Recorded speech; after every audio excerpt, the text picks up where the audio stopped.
안녕하세요 친구들. 영양만점사회 순이쌤입니다. 어서오세요. 쌤이 여러분들 또 기다리고 있었습니다. 자, 오늘 우리나라의 경제성장 그 두 번째 제2편을 만날 차례입니다. 지난 시간까지 해서 1950년대 그리고 60년대 상황을 살펴봤었죠.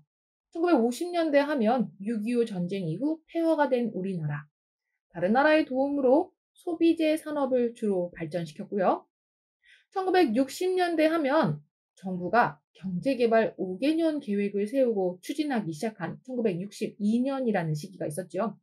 그때부터 경공업 제품의 이런 수출이 이루어지면서 우리나라의 경제가 크게 발전할 수 있었습니다. 자, 그리고 1970년이 되었어요. 이 1970년대 이후에는 어떠한 경제 발전이 있었을까요? 자, 오늘도 꼭 챙겨가야 할 영양소입니다. 1970년대 이후 발전한 산업은 무엇인지, 자, 그리고 중화공업에 대해서 알아봐야 되겠고요. 철강산업, 석유화학산업, 1980년대 경제성장, 그리고 자동차 공업까지 오늘 한번 제대로 정리해 보도록 하겠습니다. 자, 오늘은 그러니까 중화공업과 철강, 석유화학, 자동차 산업 등이 발전을 하는 날인가 보죠? 맞아요. 시작해 보도록 할까요?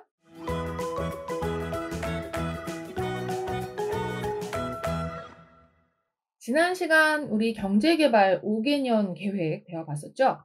1962년부터 1986년까지 5년 단위로 경제개발 계획이 추진되고 있는 상황입니다. 역시 1970년대에도 이 경제개발 5개년 계획은 지속되고 있는 상황이었어요. 그런 상황 속에서 1973년 정부는 또 다른 계획을 하나 발표하게 됩니다. 국가 경제를 획기적으로 발전시켜야겠다는 생각을 했어요. 그래서 발표한 것이 바로 중화학공업 육성 계획이었습니다. 중화공업을 육성시키겠다는 건데요. 대체 중화공업은 뭘까요? 경공업 기억나시죠? 가벼울 경자를 써서 경공업. 그럼 중화학공업은 무거울 중자를 썼어요. 그리고 화학 제품을 생산한다는 거죠. 그래서 화학공업. 중화공업은 철, 배, 자동차 등 무거운 제품이나 플라스틱, 고무 제품, 화학 섬유 제품을 생산하는 산업입니다. 이 플라스틱이나 고무, 화학 섬유는요, 석탄이나 석유를 가지고 만들어요. 석탄이나 석유는 이 공장의 기계를 움직이게 하거나 자동차가 달리게 하는 그러한 연료, 동력으로도 쓰이지만요. 이렇게 물건의 재료를 만드는 그러한 이제 그 재료로도 사용이 됩니다. 우리가 많이 사용하는 플라스틱, 뭐 공유, 화학섬유, 뭐 나일론이라든지 폴리에스테르 이런 것들이 모두 다 실은 석유나 석탄으로 만들어지고 있었어요. 이러한 중화공업을 좀 더 발전시키겠다라는 계획인 중화공업 육성 계획이 1973년 발표가 되게 되면서 철강, 석유화, 기계, 조선, 전자 등의 산업을 성장시키려고 정말 다양한 노력을 했습니다. 그런데 말이죠. 중화공업은 이 경공업보다 훨씬 더 많은 돈과 높은 기술력이 필요한 산업이었습니다. 아직 우리나라는 높은 기술력이 부족한 상태였어요. 그래서 이 높은 기술력을 갖추기 위해서 교육시설과 연구소 등을 만들었고요. 또 기업들에게 많은 자본이 필요했기 때문에 정부가 직접 기업에게 돈을 빌려줘서 각종 산업에 적극적으로 참여할 수 있도록 지원해 주었습니다.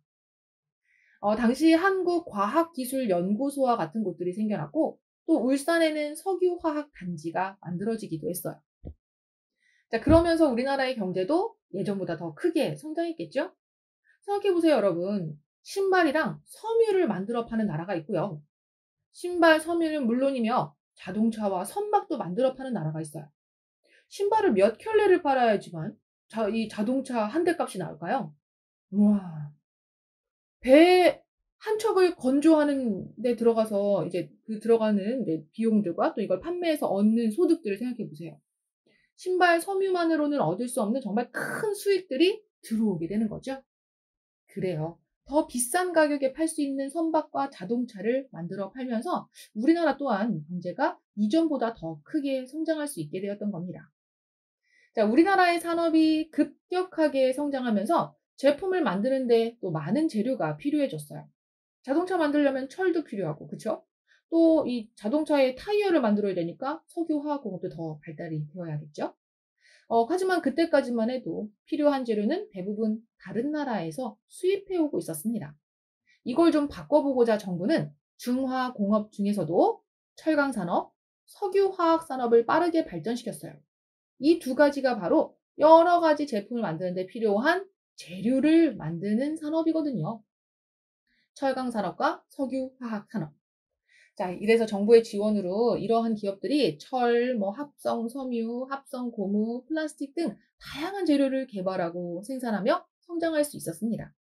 물론 또 이 재료를 이용하면서 제품을 만들어내는 기업들도 다른 나라에서 수입할 필요 없이 우리나라에서 생산된 것을 사용할 수 있게 되면서 또 저렴한 가격에 그 재료를 살 수가 있게 되었죠.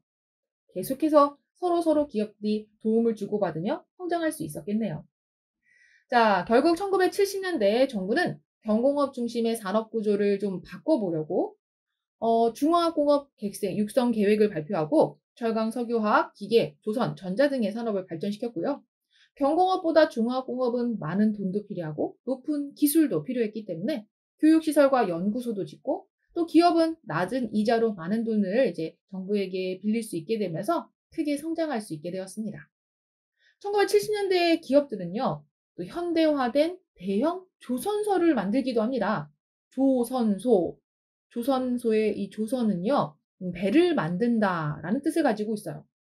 배를 만드는 기업들이 등장을 했습니다. 그러면서 세계 시장에 진출을 하게 되었고요. 아직은 기술도 부족했던 우리나라였지만 1973년 결국 최초로 해외에서 주문을 받아서 대형 선박을 만들기 시작했습니다.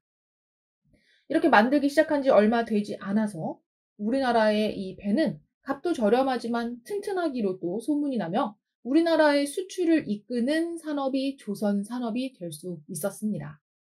정말 대단하죠.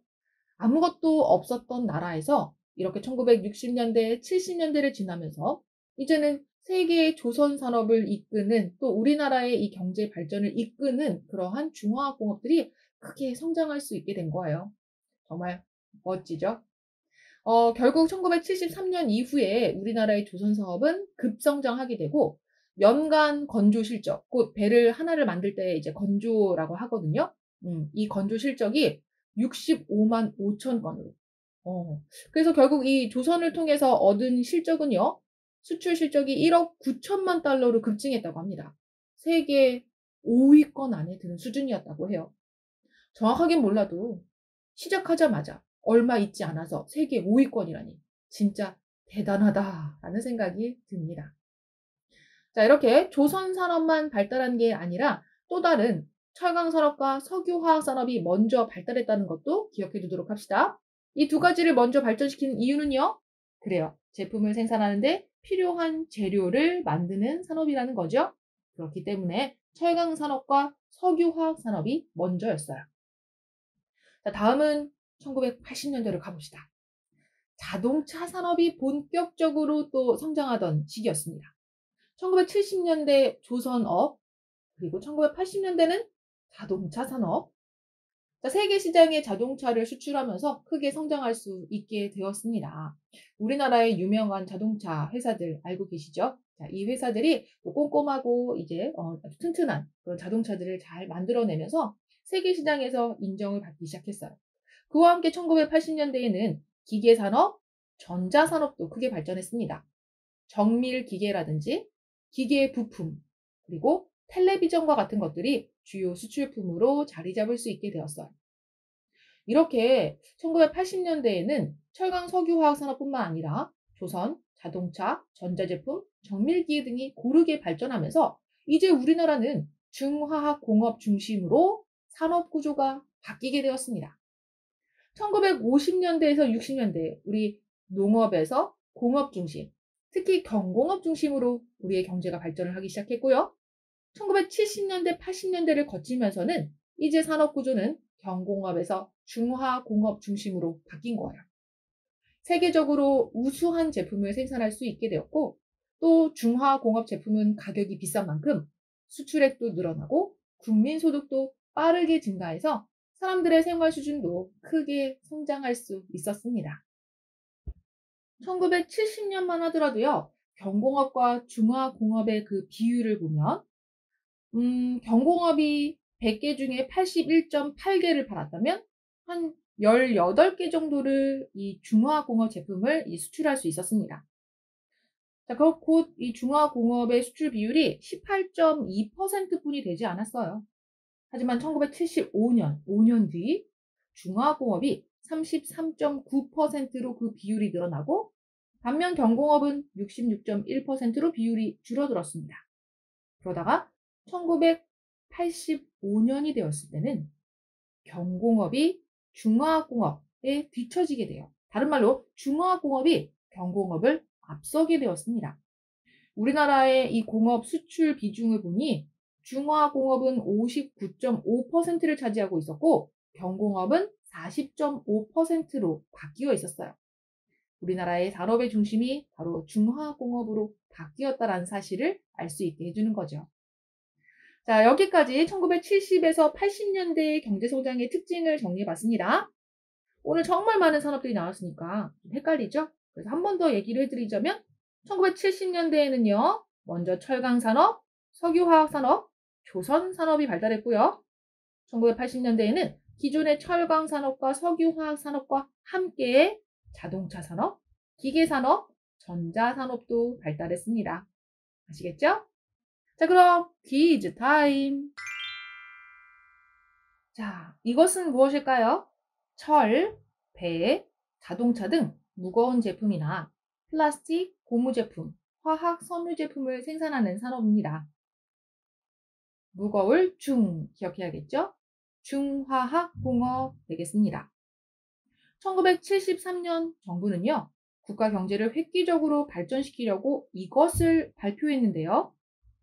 이것은 중화학공업 육성 계획이었어요. 자, 중화공업 중에서도 먼저 발전했던 공업이 있었죠. 다른 공업의 재료가 되는 것들을 만들기 위해서 이 산업과 석유화학 산업을 먼저 발전시켰습니다. 하나는 더 뭐죠? 석유화학 산업 말고 그래요. 철강 산업이에요.